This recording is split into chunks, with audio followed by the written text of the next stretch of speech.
Hi, Professor. My name is Lynn Nguyen, and this is my Chapter 12 Critical Analysis video presentation. So starting off with the first question that you gave us of how did women fight for their rights? So at this time, many women had fought by actively protesting and boycotting, for example, committees, where, for an example, in the House of Chair, his hearing room, there was a man who constantly, every single time he would have a hearing, hundreds of women would go into that room and they would be making a lot of disturbance, such as hissing, booing, or they'll be applauding or even shushing their wailing babies. And not only this, they had also lectured the committee.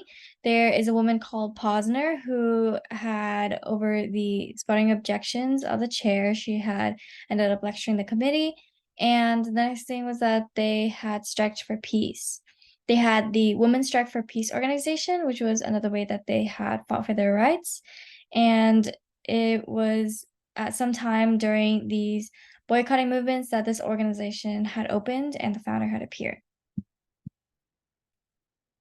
The next thing is what leadership opportunities were open to Black women in the civil rights movement.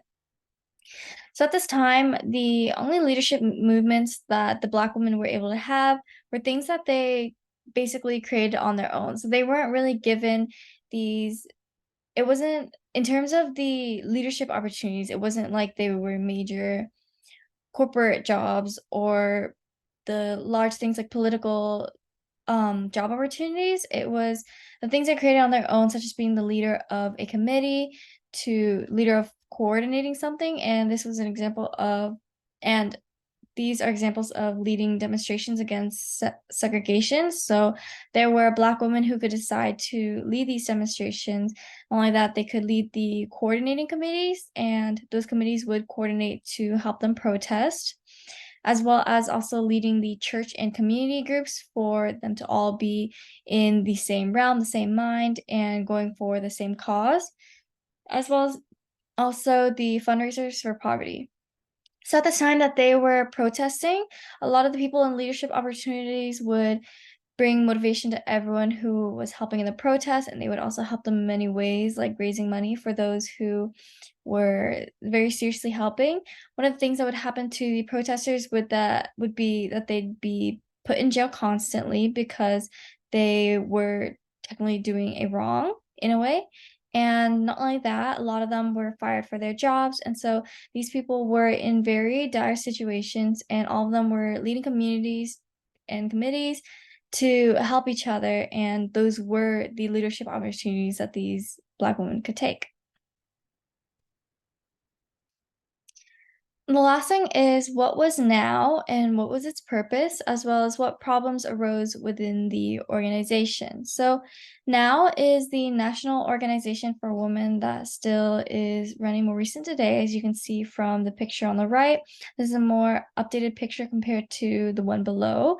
And the purpose of this organization is to integrate women fully into mainstream American society. So as quoted directly in the book, it was mentioned with that this organization had a really clear purpose, and it was to take action to bring women into full participation in mainstream American society now. And apart from this purpose, most of the things that they do in this organization is to articulate all the dilemmas of discrimination. So the things that this organization would be targeting would be the unfair treatment, issues with wage, and any discrimination that comes against, that comes, that appears onto the woman, any discrimination that they face, whether it's for employment opportunities, abortion, and many of the things that just pop up, this organization is here to help fight it. However, the problems that arose within the organization was that although they had great purpose, they couldn't really execute things well because the organizers were not skilled at movement building. Rather, they were skilled at lobbying. So at the same time, they also lacked organizational skill, and they were very disadvantaged in the political and legal system. So every single time they had fought or tried to put forth movements and ideas, they weren't able to build any movement or build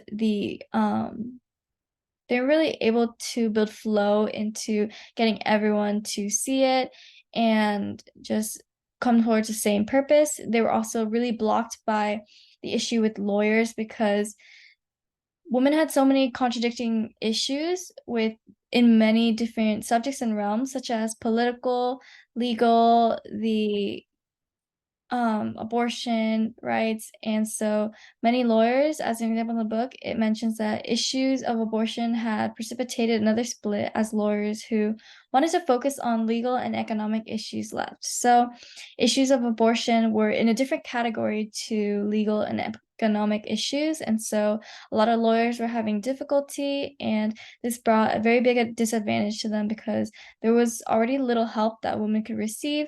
And if people had left so fast and they were building the movement they needed, it just overall slowed the organization and made it more difficult for them to achieve their purpose. And so this concludes my presentation, and thank you very much.